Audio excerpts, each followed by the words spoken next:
There's your vacuum pump driven by the camshafts.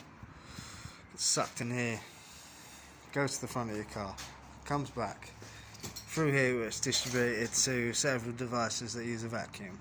Here's a little storage container for some of the vacuum, I think. So here's a couple of actuators for it. First one here is to your EGR valve.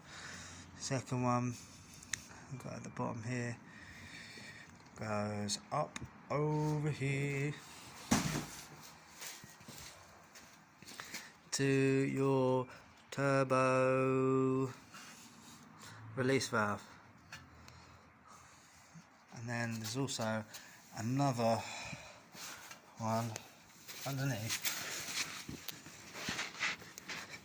which actuates something to do with your EGR cooling jacket device up in there, if you can just about see it.